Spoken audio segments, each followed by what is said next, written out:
Hi மக்களே, நான் உங்கள் நீர்ப்பறவை மீனவன். இன்றைக்கி நம்ம பகல் மட்டில் மீன் பிடிச்சிட்ருக்கோம். மீன் கொழி தான் வந்துட்டுருக்கு மக்களே.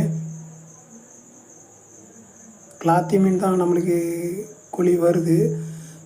மஞ்சள் கிளாத்தி, இதை நாங்கள் கச்சாங்கிளாத்தின்னு சொல்லுவோம் மக்களே. இந்த கிளாத்தி சாப்பிட்றதுக்கு ரொம்பவே நல்லா இருக்கும். கருப்பு கிளாத்தி, அதாவது கருப்பு கிளாத்தி சாப்பிட மாட்டாங்க, கருவாட்டுக்கு மட்டும்தான் போடுவாங்க. இந்த மஞ்சள் கிளாத்தி சாப்பிட்றதுக்கு ரொம்ப நல்லாயிருக்கும். நிறைய பேர் இந்த மஞ்சள் கிளாத்தியை கச்சாங்கிளாத்தி, இந்த கிளாத்தியை அதிகமான பேர் வாங்க மாட்டாங்க.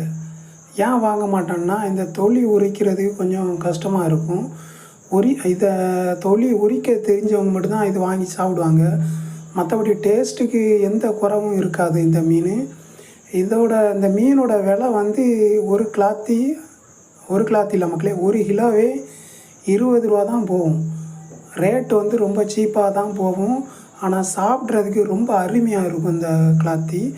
இந்த கிளாத்தியோட வயிற்று பகுதியில் நெய் கருப்பு கலரில் இருக்கும். அந்த நெய்யை பொரித்து சாப்பிட்டா ரொம்ப அருமையாக இருக்கும் மக்களே.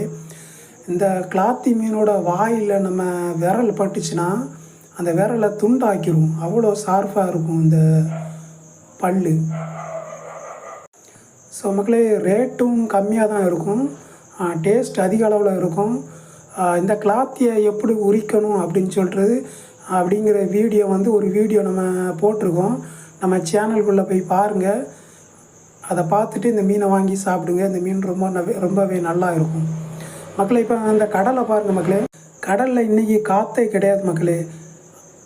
கடல் எப்படி இருக்குன்னு பாருங்கள், ஆற்று தண்ணி மாதிரியே கிடக்கு. இப்படி தான் கடல் இருக்கும் மக்களே, காற்று இல்லாத சமயம். ஆனால் காற்று இருந்துச்சுன்னா பெரிய பெரிய அலைகளெல்லாம் எழும்பும், சுனாமி மாதிரி அலைகளெல்லாம் எழும்பும் மக்களே. இப்போ பாருங்கள் கடல் எப்படி கிடக்குன்னு பாருங்கள், ஆற்று தண்ணி மாதிரியே இருக்குது. சரி மக்களே, இந்த வீடியோ பிடிச்சிருந்தா லைக் பண்ணுங்கள், ஷேர் பண்ணுங்கள், கமெண்ட் பண்ணுங்கள். அப்படி நம்ம சேனலை சப்ஸ்கிரைப் பண்ணுங்கள், உங்கள் நண்பர்களுக்கும் ஷேர் பண்ணுங்கள்.